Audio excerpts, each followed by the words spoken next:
Greetings all. I haven't been up very long. I'm nocturnal, so despite the fact that it's afternoon, it's morning for me, I was just doing a little reading and drinking my first cup of coffee for the day. And I came across a couple pages that I wanted to share with you guys.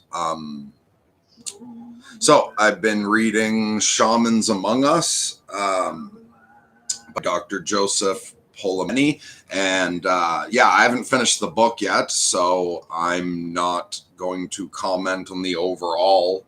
But I wanted to share a little something out of chapter 5. So this is, who I had in mind was anyone else who's bipolar or schizophrenic following this channel. But who knows, everyone may find this interesting. So chapter 5 is called The Silver Lining of Psychosis, and I'm not going to read the whole chapter. I'm just going to read the introduction to the chapter and then one specific page. Okay, so from Shamans Among Us, Schizophrenia, Shamanism, and the Evolutionary Origins of Religion. And Joseph Polemany, from what I understand, associate professor of psychiatry at University of Manitoba. And even though he gets into shamanism in this, I believe he's an atheist. So this isn't coming from the... this isn't coming from someone who delves more into the metaphysical. He's interested in the scientific side of it and is talking about the evolutionary origin or evolutionary adaptation that schizophrenia or psychosis might be. So rather than rambling on, I'm not very awake, so I think I sound like an idiot. Hey, Boy Meets Work, good to see ya. So I'm going to shut up with my words and read some of his. So this is from chapter 5 called The Silver Lining of Psychosis.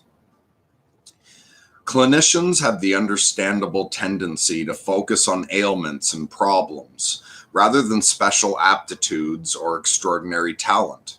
However, of troubling conduct can blind us to the positive aspects of certain multifaceted behavioral traits. A perspective that Jay Belsky, a child psychology researcher, discovered when he began thinking about child development in evolutionary terms. Belsky began noticing children deprecatively labeled vulnerable, children who demonstrate high negative emotion in less than ideal environments, appeared to benefit disproportionately in especially supportive conditions. Belsky and colleagues reanalyzed data from a number of studies that previously reported only adverse behaviors to the exclusion of their own positive data. Later studies, fully dedicated to this question, appear to support Belsky's differential susceptibility theory, which outlines how highly sensitive children may struggle more than other children in poor environments, but outshine their counterparts under supportive parenting. Similarly, a number of classic psychiatric disturbances have prospective bright sides to them. For example, milder forms of bipolar spectrum illness and attention deficit disorder have been associated with creativity. Both autistic individuals and their relatives sometimes possess exceptional mathematical skills, and obsessive-compulsive traits are often observed in industrious people. In contrast, there appears to be no silver lining associated with conventional medical disease, injury, or any other form of unequivocal biological malfunction. Medical problems such as heart disease, emphysema, arthritis, diabetes, brain injury, or mental retardation syndromes are never associated with symptoms or traits that can be construed as even slightly beneficial. Neither parents nor their relatives accrue any special benefit from such ailments. Even when one imagines such medical problems existing in the prehistoric world of traditional societies, still, no potential evolutionary compensation comes to mind. Because schizophrenia may be connected to a beneficial phenotype like shamanism, it is worthwhile to search for possible advantages associated with it. This chapter will review a number of positive attributes that have been associated with schizophrenia. Such favorable factors could have directly contributed to the qualities inherent in shamanism, but they may also have improved the lives of those genetically associated with the condition, i.e. relatives, and therefore helped maintain the genotype in the community. This chapter is divided into 6 sections. First, I will review the evidence demonstrating that psychosis is much more common in the general population than is usually acknowledged. This observation challenges the popular portrayal of psychosis as a rare or alien pathological trait. Section 2 examines the evidence for increased fecundity in relatives of schizophrenic patients, which may explain the persistence of schizophrenic genes. Section 3 explores other special qualities in relatives of patients with schizophrenia, how they could be more reproductively successful, possibly through enhanced intelligence or creativity. Section 4 examines the possible cognitive advantages of mild schizophrenia. Section 5 explores anecdotal evidence supporting an association between genius and insanity. This last section reviews studies that show enhanced performance in certain highly specific cognitive domains among people with schizophrenia. And now I'm going to skip to the part about other than fecundity, the advantages for relatives of people with schizophrenia. So I'm just going to jump ahead a couple pages. Okay. Other special qualities in relatives. Modern fecundity, and for anyone who doesn't know, fecundity is essentially the ability to reproduce offspring. So high fecundity means that genetically you're doing well in reproducing. So modern fecundity appears to no longer be an accurate reflection of a person's genuine ability for reproductive success. Therefore, other proxy measures may be more appropriate. John Carlson has shown that academic giftedness is preferentially associated with relatives of patients with schizophrenia.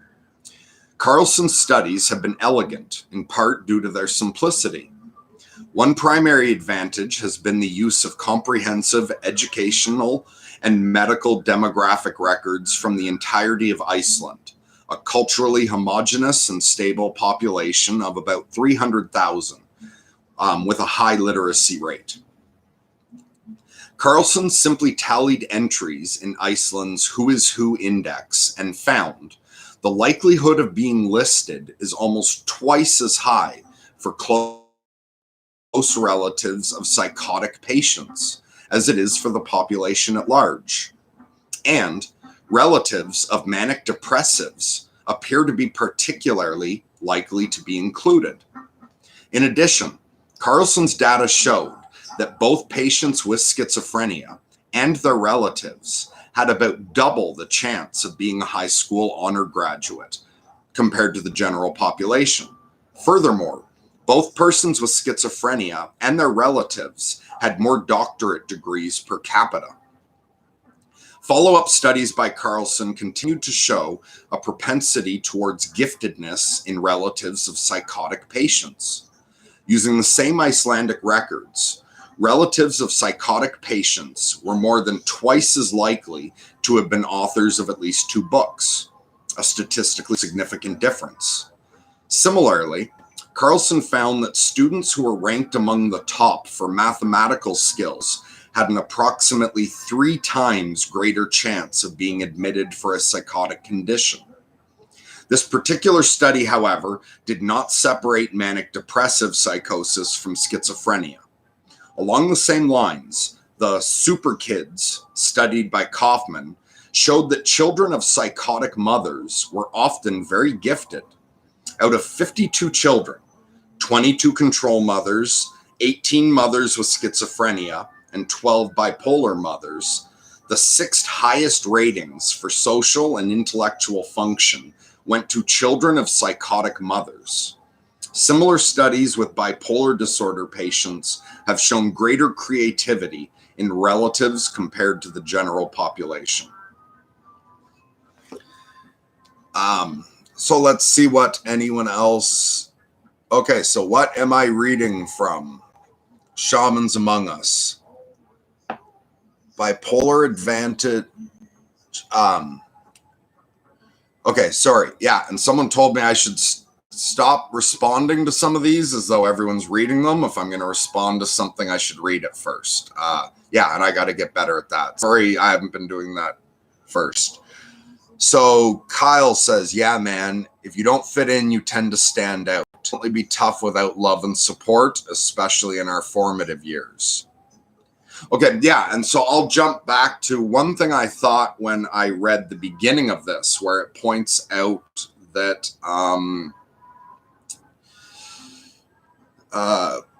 later studies fully dedicated to this question appear to support Belsky's differential susceptibility theory, which outlines how highly sensitive children may struggle more than other children in poor environments, but outshine their counterparts under supportive parenting. And that actually made me, like, there's both this specific issue here, but it also made me think of the way at the moment we seem to be going back culturally between socialism and capitalism. The way, or the way the left and the right seem to want to do things quite differently here. And I'm not really into politics at all. I pick up a little bit of it now because it comes up in the IDW. I'm not that interested in that overall. But it seems to me that the reason the conservatives are pushing for this standard model of make your own way in the world is that is how they function best. And you've got these lefties wanting universal basic income and all this shit, talking how, like, oh, if we had all our needs taken care of, people would perform so much more and work from the heart and everything.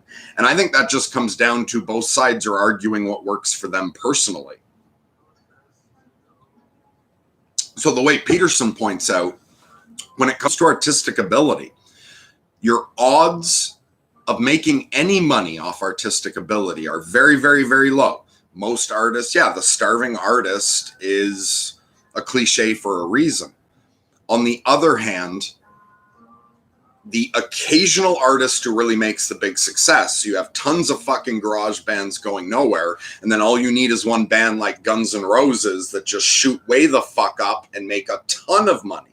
So anyone who's that personality type would in fact benefit from a society where all basic needs are taken care of, and where we look at this whole population of artists, not asking each one of them to pull their own weight, but where we recognize that if we want exceptional art, we want a large number of artists working on it. And those few just genius artists that come out and dominate what, like with Predo distribution, the way it's, only a small percent of any musician that we listen to at all, and then we only listen to a small percent of their music. The larger the base that we're drawing out of, and the more artists there are that we're not listening to, the higher quality the best of the best is going to be. And so the same way that some children perform worse in a difficult situation, where other children really shine, a difficult situation gives them something to push on. And so I think we need to get past this arguing over, do we do with the way the liberals want? And I'm forgetting exactly what Zizek said the other day with Peterson, but it was something along the lines of, we need to create an environment here that allows each of us to shine in there. I don't want to take away what is the best environment for a certain type of people just because it's not for others. If we can find a way to work to adapt the environment to each individual as much as possible, we'll get more production out of all of us.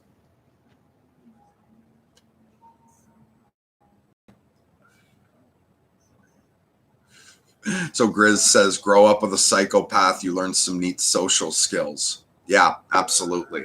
And so the other point, the reason I read the other special quality and relatives, that was new information for me. Like we've all heard about, and I had just gotten partway through the connection between genius and insanity that he gets to later in the chapter. But I don't think, it's not that I considered new at all. Well, no, like A Beautiful Mind and fucking Van Gogh and Cantor and these, mathematical and artistic geniuses associated with insanity.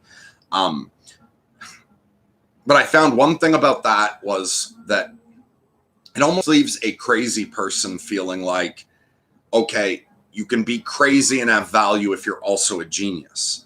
But it's not that all crazy people are geniuses. It's just a higher percentage of them. And a lot of the crazy geniuses don't produce anything at all because they don't have the right environment to promote anything. And even back when I was before this other special quality in relatives, I had still recognized it as we still need, if we want the crazy geniuses, we need to value all the crazy people, including the crazy idiots. Because if you want something rare, like say I want something genetically rare like a 4-leaf clover, I can't go out and just plant one clover plant in my yard and expect to get a 4-leaf clover. To get a 4-leaf clover, I'm going to have to plant a whole field of clover out there and go through it to get that one. And so in a way, 1,000 clover seeds, like say it takes 1,000 clover seeds statistically to get one 4-leaf clover. And I'm just making all this up. I don't know anything about that specifically. Maybe this was a stupid example. But the point is, we don't just give credit to the one seed that produces the 4-leaf clover. You want a 4-leaf clover, you value all 1,000 seeds because those are all necessary to produce the one mutation. But what I find very interesting about this is if these studies are correct, it appears that bipolar disorder, schizophrenia, psychosis, it's the genes of genius and insanity may be connected in some ways. And not only in that some insane people are geniuses, but perhaps for a family line to carry that kind of genetic. And say we even have a family line where it's better, where 4 out of 10 of every family member are geniuses, high productive people. 5 out of the 10 are average, and only 1 out of 10 in the family is insane. The way you could look at it is for the family to be those few people to be able to get all the positive out of it, those 4 out of 10, it requires that 1 out of 10 suffering it. So if you are schizophrenic, if you're bipolar, if you deal with psychosis, and you don't also have that genius like in the movie A Beautiful Mind, so you just feel like shit because you're like, I'm nothing special, I'm just bearing the burden of this. Know that you are bearing the burden of carrying on that genetic line. And so in a way, any one of your ancestors who benefited from that, you're paying the price now for the benefits they got. Or if you're a psychotic mother and you feel horrible about yourself, know that perhaps you've given your children the gift of, you took the difficult part of carrying that gene. And perhaps your children can go on and express only the beneficial part of the gene. And so that was the main point I wanted to jump on and share that one page for anyone out there who's crazy and feels like shit and thinks you're not contributing. Yes, from the societal lens, perhaps you're not contributing. Like you don't have a job, you're a burden. But on the other hand, it's like if we want these genetic lines that produce geniuses, one of the byproducts of it is some of us are going to suffer for it. And that's playing a part in the greater role. And perhaps your ancestors and your descendants owe you a little bit of gratitude for suffering through it so that dangerous gift, that genetic line can continue. So I'll see if anything else here. Yeah, I intended to come on and come right off. I don't want to spend too long here because, yeah, I'm not really very awake. I've just had a coffee, or I'm just working on my first coffee. But we have a Jewish Wookiee here who says, I have bipolar disorder. What lifestyle changes, realizations have you made that improved your quality of life the most? Okay, wow, that's just a massive question.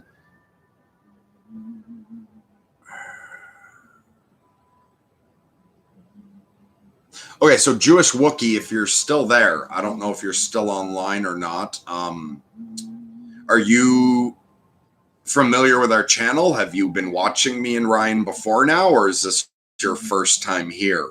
I just want an idea. Do I start at the basics about myself, or do you know a little bit about me?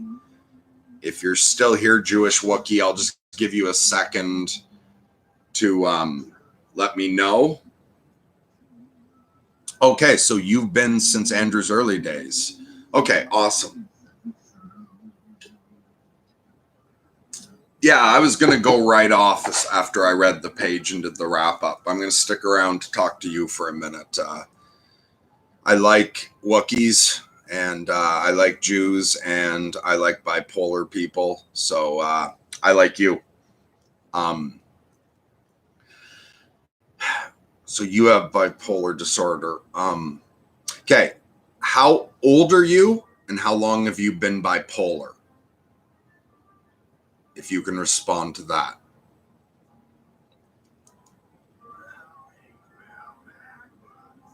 Okay, you know I'm a bipolar lunatic. Awesome. Oh, shit. Jewish Wookiee, don't share any private details if you don't want. I can work off just what you want. But if you do want to share, I'm curious how old you are. Okay, 20.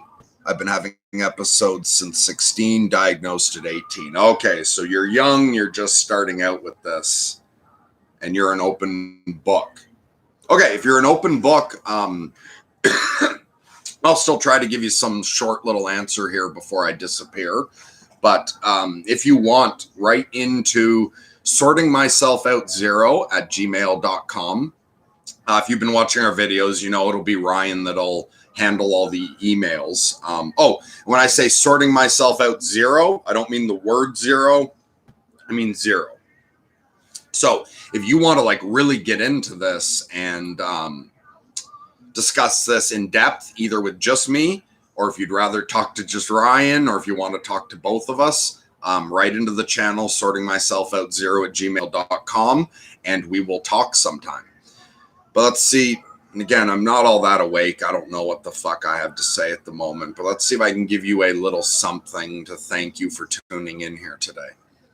What lifestyle changes, realizations have you made that improved your quality of life the most? Step 1, accepting that I'm bipolar. And so I don't know whether you've struggled with it or not, but for me at first, and I didn't go nuts until I was 27. So I had enough of an ego connected to being normal or sane. And for me, the idea of going crazy was like, I just couldn't deal with it at first. Denial and just wishing it wasn't true. And so the biggest step was accepting that I was bipolar and not trying to change that. Like after my first cycle, it was, and psychologists, psychiatrists were telling me it might have just been a single cycle of PTSD from the accident, and maybe I could get back to normal. So I was being encouraged to aim for getting back to normal. Once I went through my second cycle, everyone was like, okay, no, you're bipolar. This is going to be lifelong. And it was accepting that. So the first thing was, instead of my goal being, I don't want to be crazy anymore, I want to be normal, it was, okay, I'm crazy. I just want to be the best crazy person I can be, whatever that is. Even if it was like pathetic what the best I could do was. I'm going to accept the fact that I'm insane, and I'm going to be the best insane person I can be. Setting that goal was extremely important. Okay, and then for lifestyle changes and realizations, one is as the mania comes in, you feel superhuman, like you need to sleep less and less, you need to eat less and less. And I don't know about you, but my psychosis comes in like agreeing with that. Like, yeah, you're fucking superhuman, man. Don't eat, don't sleep. Like everyone else is a fool, slaves to their body. You're superhuman. Make sure you fucking eat, make sure you sleep. I keep track of my sleep. Like I pay attention to how much I'm sleeping. If I get to where I get 6 hours of sleep and I wake up full of energy, like after just 6 hours, and I'm like, bang, ready to go. Good morning, world.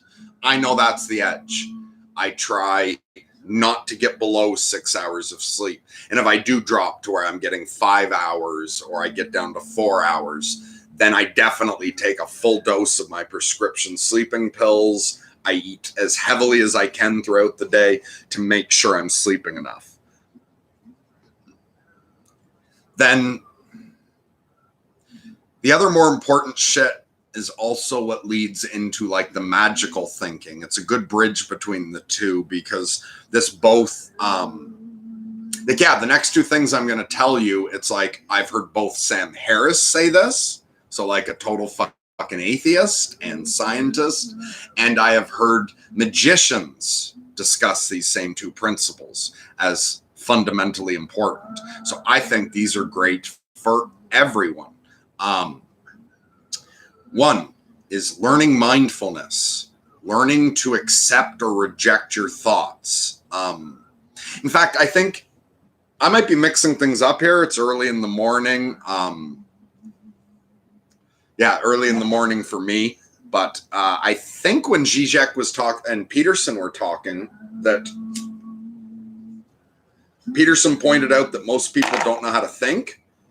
Am I mixing that up with some? Anyway, I'm just going to pretend that it was him. If I'm mixing something else up, forgive it and just take the message. But I think Peterson said in his talk with Zizek that most people don't know how to think, that a thought occurs to them and they just assume that is correct and go with it.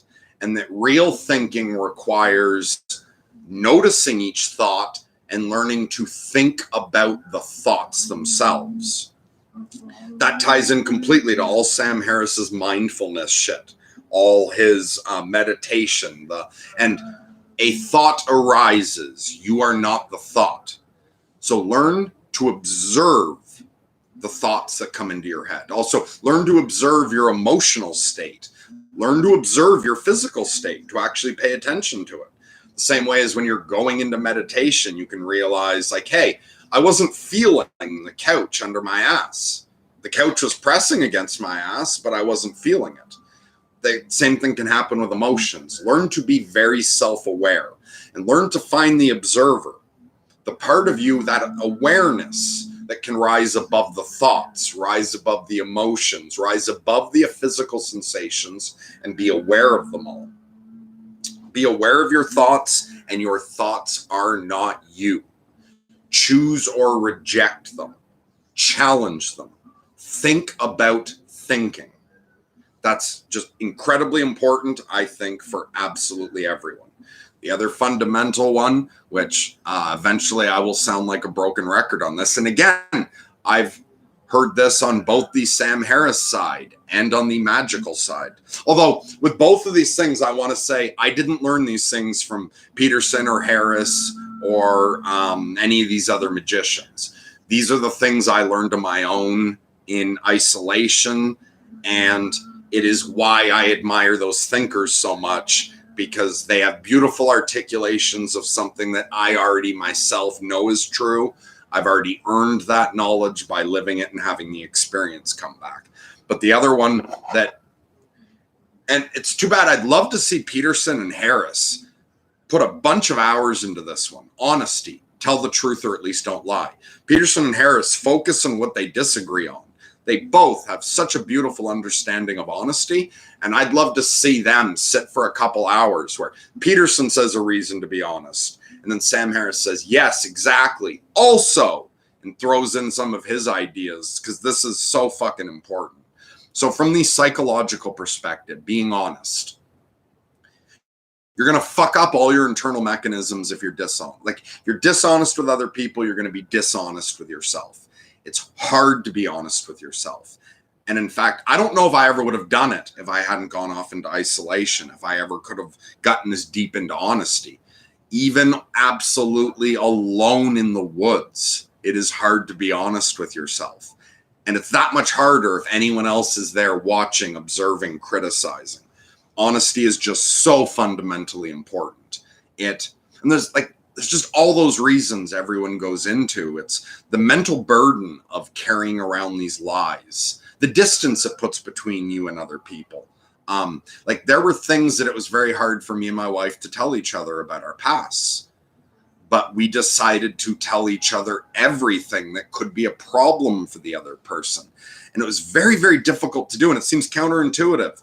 Like, I'm falling in love with this person. I should hide all the worst parts of me from her. But if I had done that, I would have always felt like, well, she doesn't love me. She loves the lie I've told about me.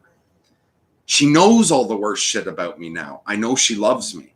And so it's hard to feel that anyone loves you, or even that you love yourself when you're lying. The psychological burden of lying is just immense. Like Peterson says, it throws out of whack all your internal guidance systems. It, from a practical point of, there is so much about why not to lie, both practically and psychologically, but then also on the magical side. And I don't know if you have any interest in magic or not, and I've let a bunch of shit go by or not, but I won't think about just you here. I'll finish this out for anyone else who's interested in spirituality and magic. So obviously with spirituality, if you expect to be judged by Christ at the end times, you want to be honest, because as much as lots of people disagree about what Christ thinks of this or that, we all agree he said don't lie. But then it's also, if you want to get into magic, all right, I was talking to Andrew the other day and giving him some advice, and he told me that next time I was live, I should talk about this. To explain this to him. So, when you're a magician, or when you're spiritual, or any of this shit, you want to get on the side of gods and angels, or God. You want to get on the side of reality. You want your words to have power. You want to be respected in the other dimensions, and for higher entities to interact with you. Don't fucking lie. Okay, right. And so what I said to Andrew the other day, so a lot of people go into magic where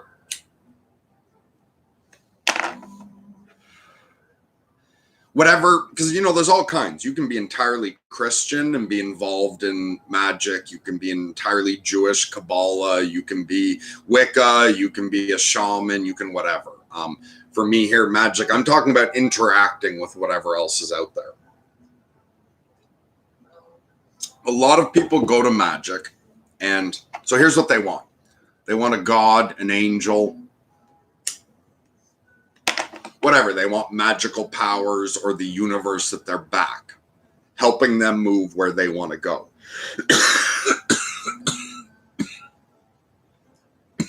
And so a lot of people go into magic to try to find whichever energies or entities they can, and then get those energies or entities to do what they want to do.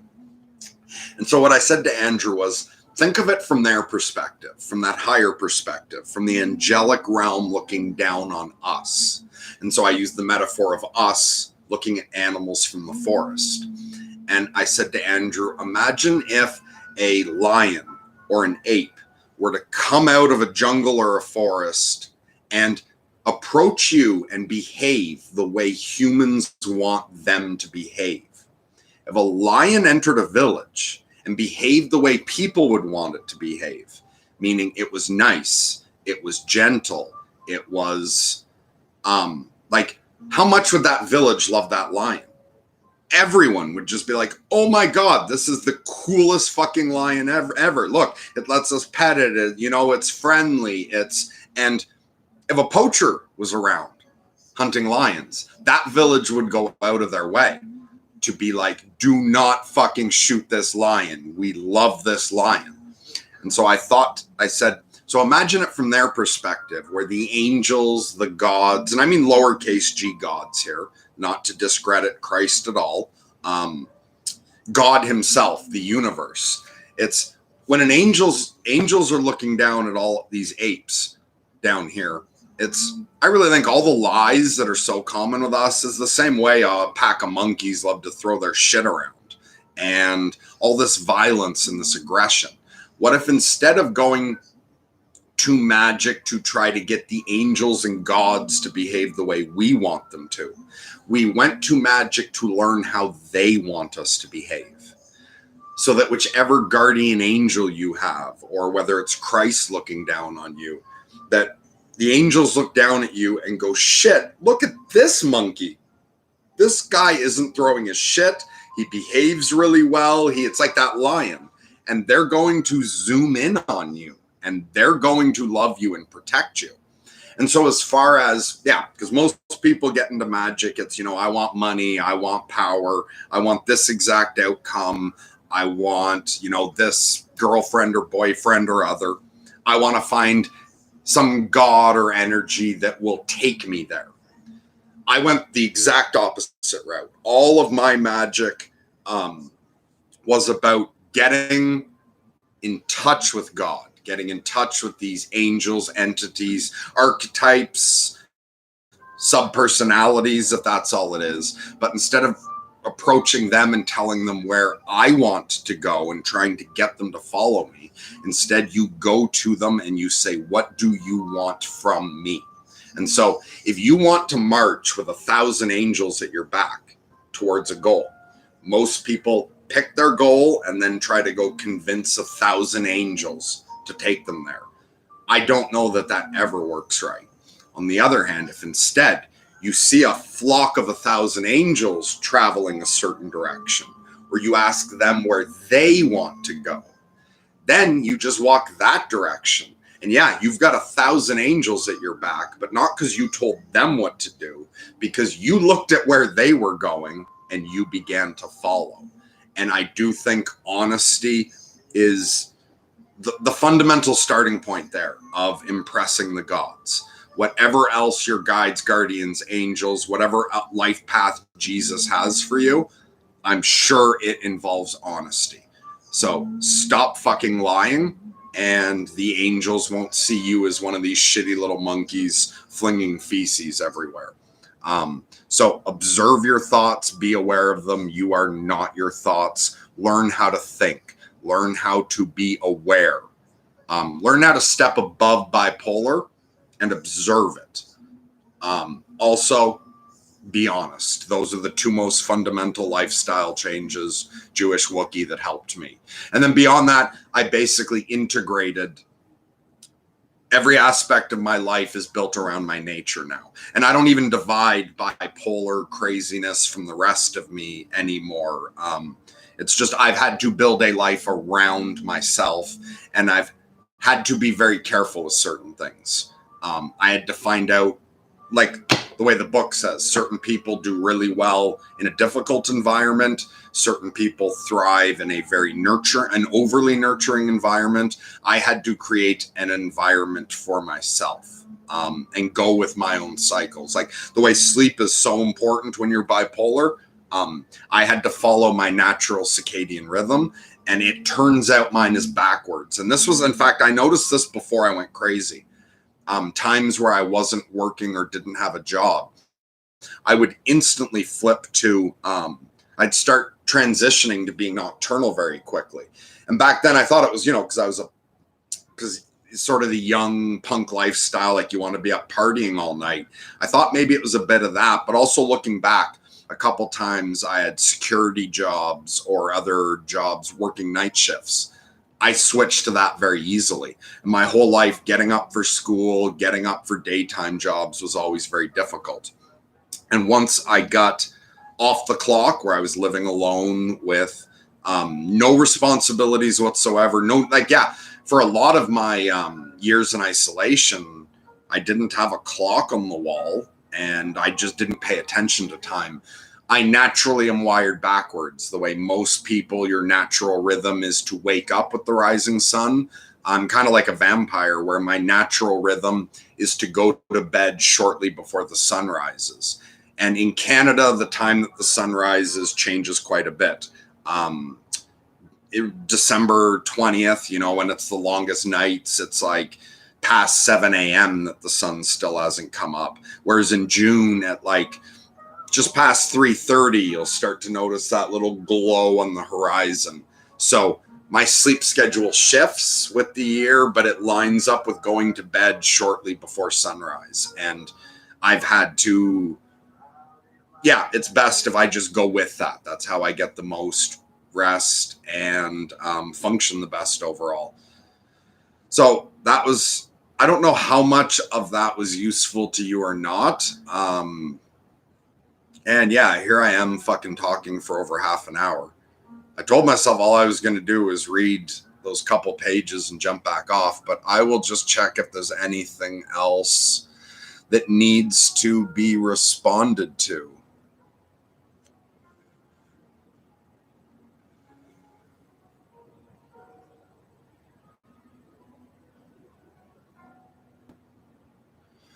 Okay, so Levi Prout says, check out Bipolar in Order. It's helped me a bit. Teaches that disorder is chaos. Mental disorder can be put in order and can be advantageous. I've had bipolar 10 years. Okay. I've never looked in. So Bipolar, check out Bipolar in Order. Is that a book, or are you talking about something on YouTube or what? But thanks for joining in. And how are you with your bipolar at the moment? Are you doing pretty well, or are you really struggling with shit? Okay, so Boy Meat Wart says, I got to jump out. All right, so thanks for joining me today, and hope your day goes great. He says, but just wanted to pass to you and Ryan that what you guys are doing with this channel is absolutely amazing. All the best to you both and everyone else following along. Thank you so much. Thanks for being a part of the community. And we'll just keep doing our best all together and see where this leads.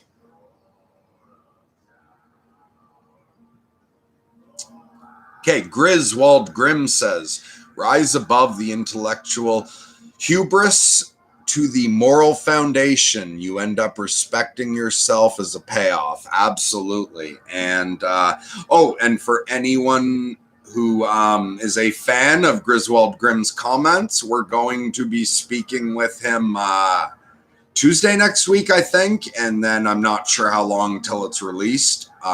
But everybody can rejoice and look forward to the fact that Grizz will be having a conversation with us soon, and we'll be posting it most likely for all of you to enjoy.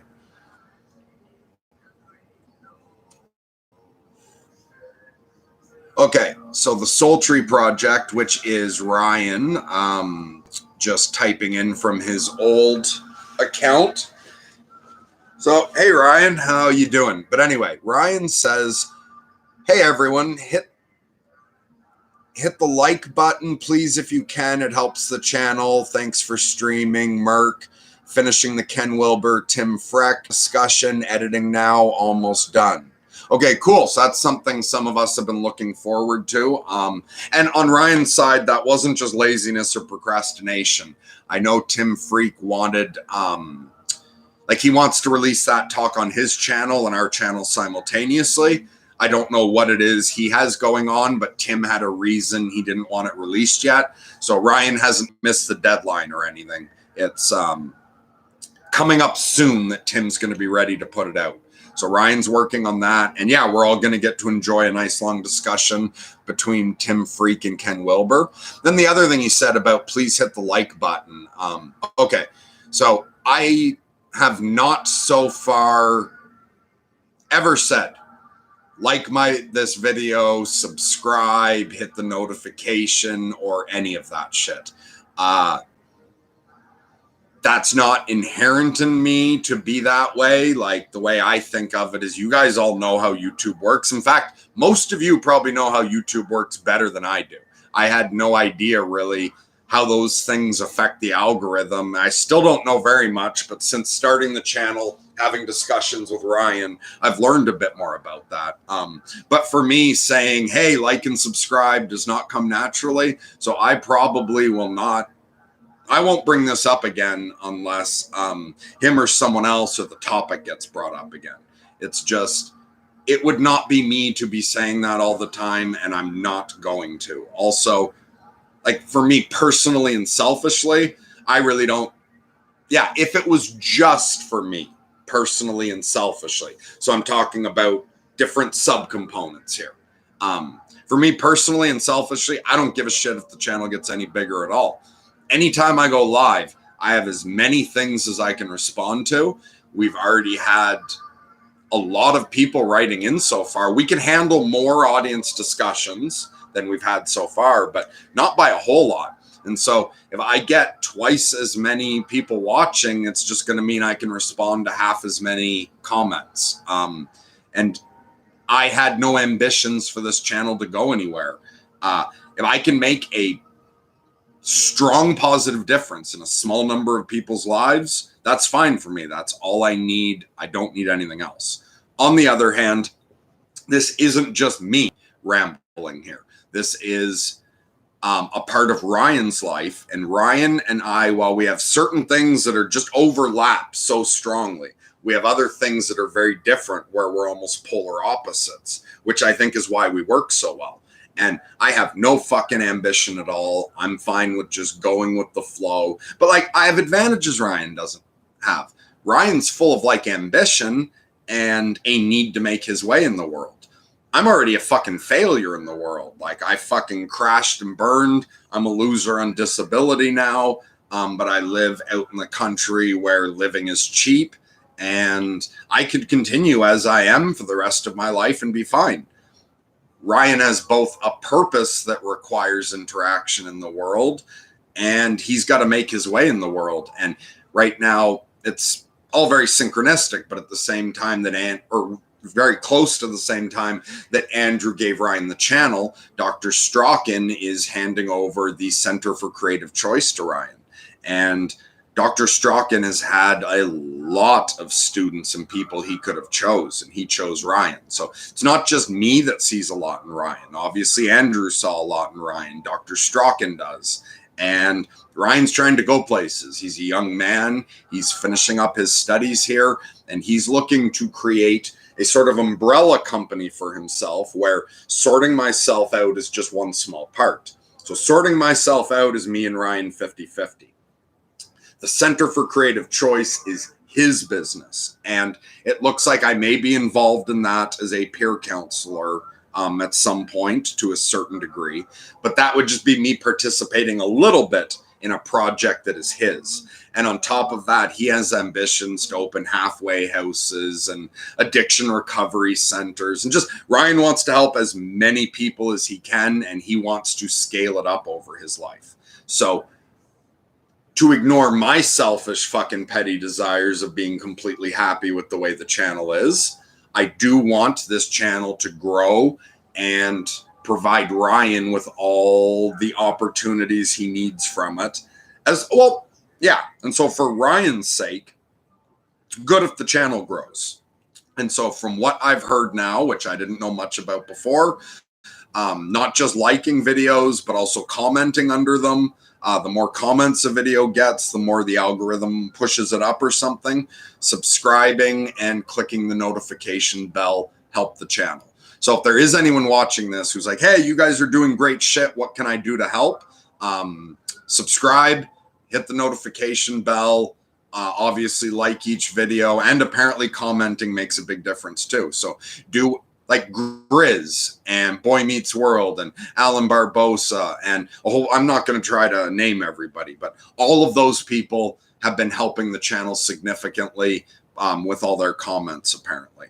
So I may never get into this again ever, but if you do want to support this project moving forward, so like, subscribe, share, hit the notification bell, and give us lots of comments. That will help the channel grow. And then ultimately, aside from my desires, aside from Ryan's desires, there's the audience to think about. And when it comes to the audience, no, I don't want the biggest audience possible. That flat out, no. I don't want to be bothering anyone. I don't want anyone to watch our videos that isn't going to get anything from it. On the other hand, I want every person possible that would benefit from one of our videos to find that video. So it's not that I want the most viewers possible. It's that I want, like Angelina and Nolan and Grizz and our new Jewish Wookiee friend that I didn't realize was watching. If this would be helpful to someone, I want them to find it. And that's enough said about that.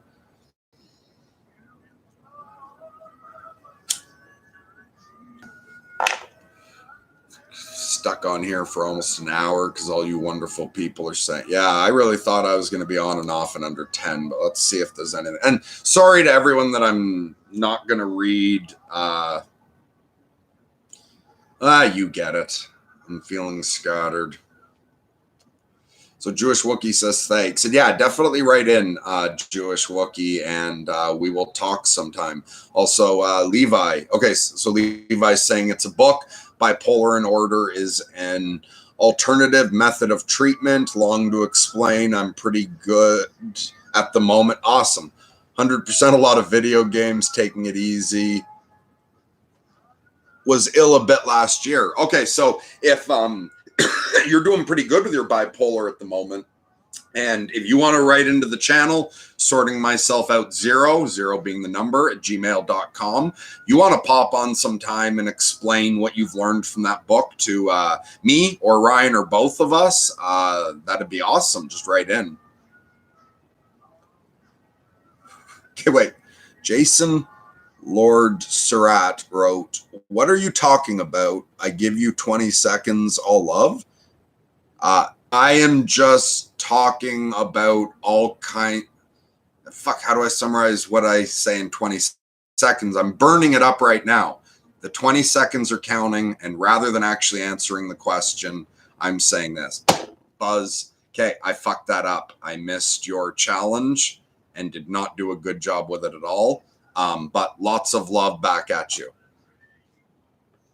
Soul Tree saying we will release it sometime in May. Okay, so Tim and Ken's discussion will be coming out in May. Hey, Nolan, good to see you, man. So Nolan writes, I look forward to learning more about Grizz. Yeah, we're going to be talking to Grizz next week, and then we'll see when it goes up. Okay, so now Jason Lord Surratt's giving me a second chance here. What are you talking about? Why should I watch you? And I'm going to have 10 seconds. Okay. So you should watch me because you want to watch me. I'm never going to tell anyone else they should watch me.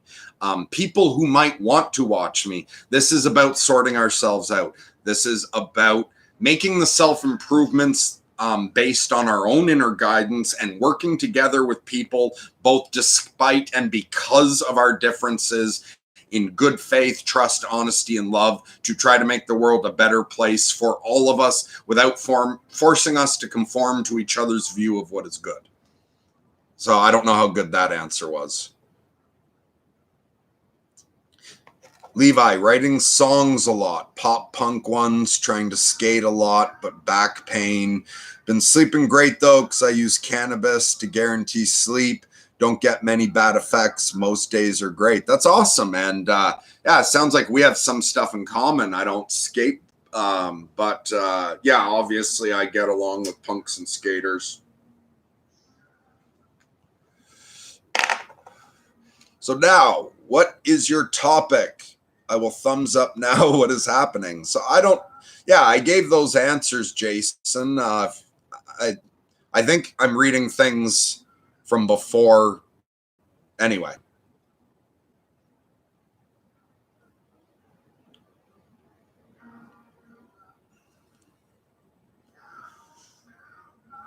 Somebody, okay. So I don't know how to read that. Sorterus, Chaniotakis, retracted 2 messages. So yeah, if you retracted it for just no big deal, whatever, I'll move on. But if you've reached out there and you're just sensitive, or if there's an anxiety issue or anything like that, if you're in a delicate spot, you said something tender, but if you're reaching out and then got frightened, right to the channel, sorting myself out 0. If you're looking for help and retracted out of any sort of nervousness, don't be shy. Okay, Grizz says, Merc, please try to have seen Peterson ayahuasca clip before our call.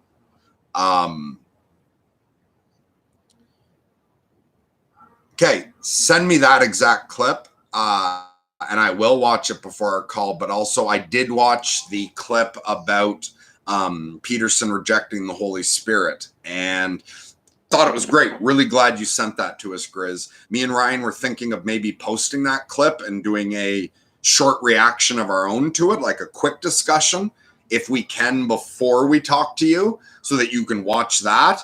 And then maybe we could do a follow-up discussion, or if me and Ryan don't get around to doing it, maybe we could watch that clip together on our call if you're interested, and I'll discuss Peterson rejecting the Holy Spirit. Same thing for Peterson ayahuasca. Unless what you're talking about is Peterson ayahuasca, the time he got a letter from, I believe, a woman who took ayahuasca, and the vision told her that Peterson was here to bring in the principle of the divine masculine in these times. If that's the clip you're talking about, I've seen it. But also, Grizz, if you want to get into something else, and you like, we can maybe make reaction videos to both of those clips on our own. And if you don't want to waste the time we're talking on those clips, we don't have to. We could talk about something entirely different, but maybe we could get Ryan to play those clips if they're things you're interested in discussing, and the 3 of us could discuss it and do reactions. So he said, so Kyle says, over 10 seconds, epic answer though.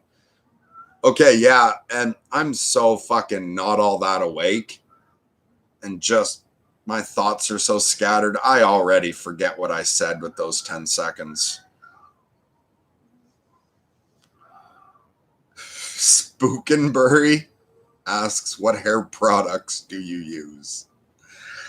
Okay, so, and I'm sorry if, nothing against you. I'm not very interested in discussing fashion. But that is not something against you. So just, I don't find it all that interesting to discuss haircuts or fashion in any way. But, Ed, I don't know fucking Brad, but this is just hairspray. Spiking a mohawk. So, okay. Yeah, as stupid as I think this is and not worth discussing, really, I can understand if anyone does want a mohawk. The way to spike a mohawk. So what hair products do I use? So it's like, you got to bleach your hair first. Even if you're blonde, I'm blonde. But if you want color, you got to bleach your hair first. And then you put in these colors that are only semi-permanent. They wash out.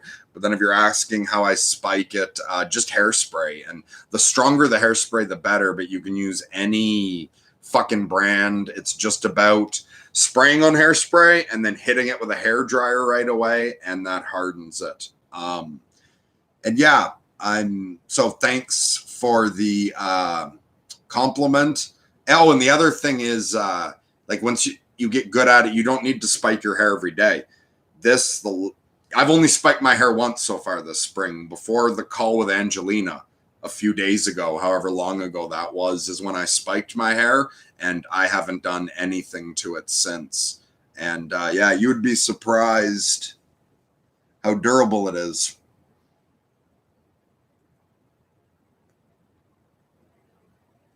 Okay, I think I'm caught up now.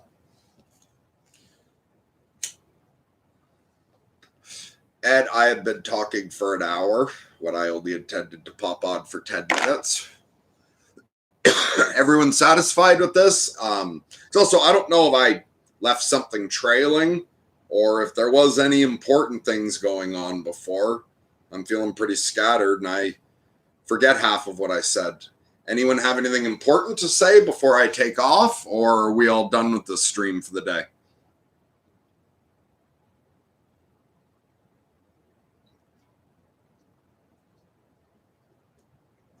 There, first cup of coffee down. Grizz says, thanks for streaming, Merc. Hey, thanks for joining me. And yeah, thanks to all of you. It's, okay, Zane94, who is this? Where's my boy? If your boy's Andrew, he's in Tonga, living quite a nice life at the moment. I'm Mercury. My co-host is Ryan Holsapple, who is not here today. But Andrew was ready to move on from doing the channel, and he wants to live a more personal life now. So he asked me and Ryan to take it over and expand it into something else for the sake of the audience. So he didn't want to leave you guys all hanging, so he asked us to take over, and it's growing into something fairly different from what Andrew was doing, but the same theme, sorting ourselves out. So we're here to support people in sorting themselves out if they're interested. So if, yeah, and Ryan is like a proper human being. If you think I'm a fucking weirdo, and yes, I'm crazy and I'm a fucking loser or whatever people want to say, but Ryan's like a real human being with a real future. So don't unsubscribe to this just because of me. Check and see. You might be interested in Ryan's material, even if you don't like me. So Jewish Wookie says, love this channel. Thanks. Thanks. Love you, Jewish Wookie. And I think you did say that you're going to write in. So looking forward to talking to you one day. Yeah. Grizz, Kyle, Levi, Dick Justice, thanks for joining. And Barrett Thompson says, I like you just fine. Well, thank you very much. Although I do not know you, I love you.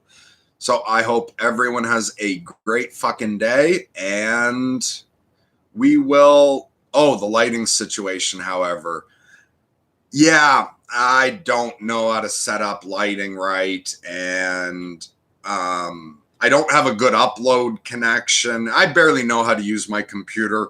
I'm doing that Peterson thing of do it wrong. Like, if you can't do it right, do it wrong and learn to improve as you go. And I know I should improve background and lighting and all that stuff, but just adapting to opening myself up to the world has been a lot so far. So I will improve the quality of the backgrounds or lighting, or maybe get better upload or a better camera at some point. Right now, just the involvement's enough that I'm allowing myself to do it badly, and I'm saying it doesn't matter what the fuck my videos look like for right now. I'm not pushing myself too hard to try to improve in too many ways at once.